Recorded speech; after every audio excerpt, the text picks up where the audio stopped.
We're going to talk a little about data programming and modeling and how that works in the .NET ecosystem. Mr. Box and myself, we've been working in this space for a while now. And what we want to do is talk a little bit about the stack that we have available as .NET developers to build and work with all this stuff.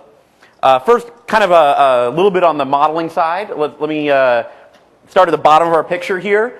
We think, you'll notice there's one box that has a new name, I should say. At the very bottom, we have SQL Azure and SQL Server, which probably everyone's familiar with. Great place to store relational data, either on premises or up in the cloud. And then we have a new box here called SQL Server Modeling Services. This formerly was called the Oslo repository. So that's been renamed to the SQL Server Modeling Services.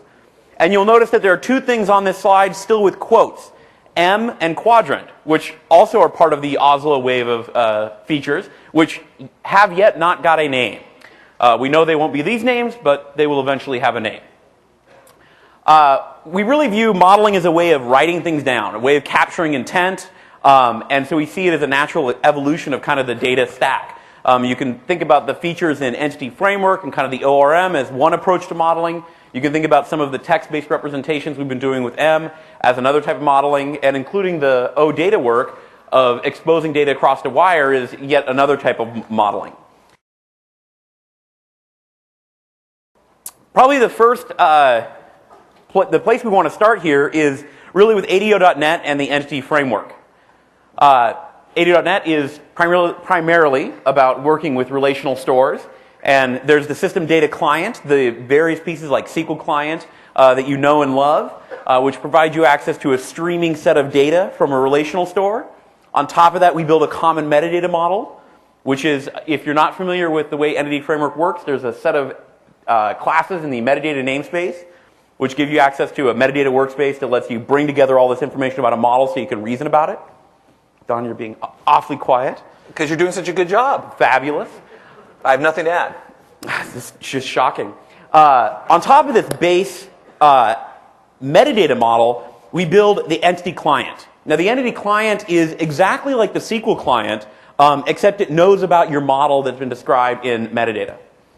And then on top of that, we have the actual object layer, the strongly typed layer on top of all of this called system data objects, which is the base object relational mapping on the top.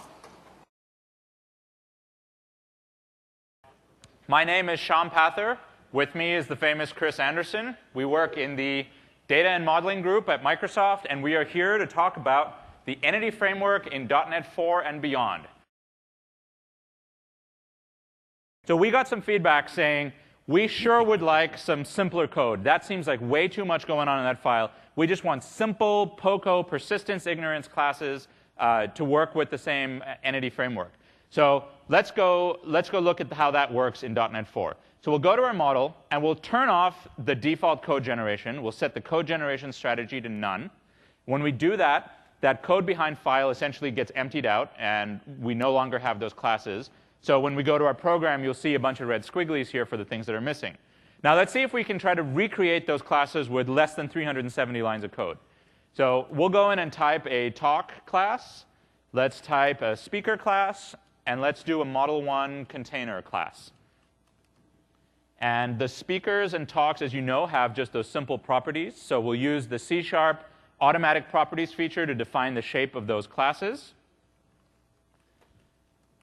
And we know these have these three properties, as well as the related list of speakers. So we'll add a list of speaker property. And we'll initialize that in the constructor for the talk class. Now notice as we're typing these classes don't have any base class. They don't implement any interface. They don't have any attributes on them. They're just plain old CLR or POCO objects. So we're going to do the same thing for speaker here. We'll go fill out the properties, and we'll fill out the related list of talks. So there'll be a list of talks there, which we'll initialize again in the constructor. So far, I think we're doing pretty well against our 370 lines of code. And now let's go implement the context class. So this one derives from object context, because this is where we're now getting into Entity Framework code. And we're going to write a constructor here that The default constructor will just call the base class, pass in a named connection string, which was generated for us when we did the database generation. And now we'll go create the properties and the context for the entity sets. So as you know, we have talks and speakers. And if you saw this from the old version of the entity framework, you knew these were object query properties. In the new entity framework 4, we've added an object set, an iObject set classes, or interfaces, that make a context super easy to write. So think of an object set as an object query with methods for create, update, and delete on them. So we can just create those, and we now actually have everything we need to run an entity framework application. So should we compile and run? Oh, look at that. So we got the speakers, the speakers, but we lost the lazy loading. The reason we lost the lazy loading is because we're now into the POCO world, and we don't have that built in. So our navigation properties don't know how to do lazy loading. So let's fix that. We're going to go in and make these virtual. And that gives the framework an opportunity to override those properties with ones that do know how to do lazy loading. And we'll set an option here on the context options. We'll say lazy loading enabled equals true. And let's run the app again. And there you see, we now have lazy loading back. So Chris, what's our line count here? 50. And starting 50. At line 9. OK, so 41 lines of code. So we've got almost a 10x improvement there. I can delete some white space. We can make it smaller. We can make it even smaller than that. We can get more than 10x improvement. So there you go. So POCO, that's one of the things you asked for, and we gave that to you. So Chris is an awesome code typer and got through that pretty quick. That's a technical term. Code typer, yeah, that's a discipline. It's a core competency at Microsoft. Great. But as you can see, if this model had any more than our 2 entity types, that would have been a huge pain to type. So another thing you asked for is you said, look, I like that code generation gives me code automatically, but I don't want the 370 lines. So we completely revamped code generation in Entity Framework 4.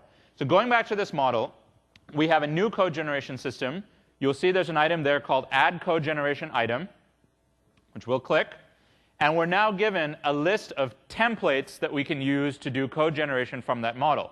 So we're going to pick the POCO code generator, and we're going to name this Model 1, which I think it already is named. Yep. Conveniently.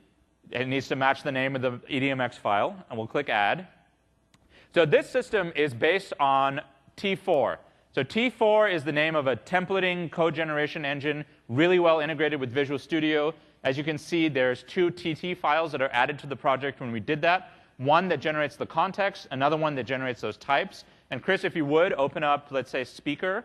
You can see that this class, if we open up, say, the primitive properties there, these are just the dead simple POCO classes, just like the ones that we hand-typed before. But they were generated for us. So we can run the app now.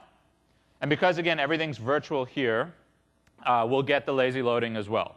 So now we've got POCO with the benefits of code generation, and it's based on T4, so you have the ability to edit and customize those templates for you.